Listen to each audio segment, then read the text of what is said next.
నీలో విశ్వాసము సజీవముగా ఉన్నదా? నీలో విశ్వాసము మృతమైనదిగా ఉందా?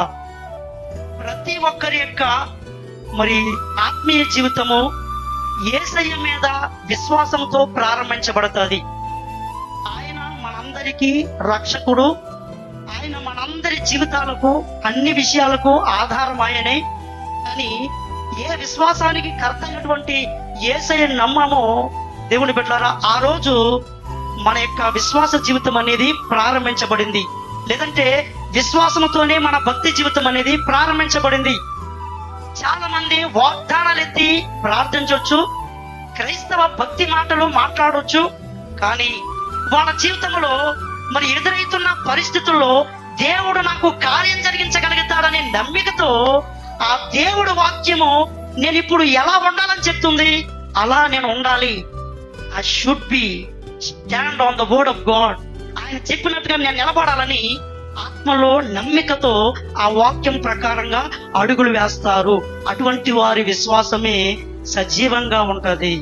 కానీ కొంతమంది మరి కేవలము ఆ మాటలు, ఆ వాగ్దానాలు మాట్లాడడం తప్ప ఈ రోజు ఆ వాక్యానికి తగిన జీవితం, ఈ రోజు అట్ దిస్ మూమెంట్, ఈ క్షణం ఆ వాక్యానికి తగిన జీవితం, ఆ వాక్యానికి తగినటువంటి ఆ దిద్దుపాటు, ఆ వాక్యాన్ని అనుసరించే జీవితం వారికి ఉండదు. అదే దేవుని బిడ్డలారా మృతమైనటువంటి విశ్వాసం. అంటే ఒక మాటలో చెప్పాలంటే సజీవమైన విశ్వాసం అంటే ఏంటంటే ప్రతి క్షణము దేవుని కార్యాలని నమ్మడము, ప్రతి క్షణము కూడా మనము ఆ వాక్యానికి, దేవుని మాటలకు మనము జాగ్రత్తగా లోబడి అలర్ట్ గా జీవించడము. ఇది మన విశ్వాసము సజీవంగా బ్రతికి కార్యాలు జరిగించగలుగుతుంది. దేవుని కార్యాలు మన జీవితంలో చేస్తాడని నమ్మిక లేకుండా ఎన్ని వాగ్దానాలు ఎత్తి ప్రార్థన చేసినా, ఎన్ని మాటలు మాట్లాడినా మన జీవితంలో దేవుని బిడ్డలారా ఈనాడు దేవుని వాక్యాన్ని తిరస్కరించి ఆయన వాక్య విధానానికి దూరంగా వెళితే మన విశ్వాసం అంట దేవుని బిడ్డలారా మృతమైపోతాది. లేదంటే మన విశ్వాసము పని చేయదు, ఏ కార్యము కూడా చూడలేదు.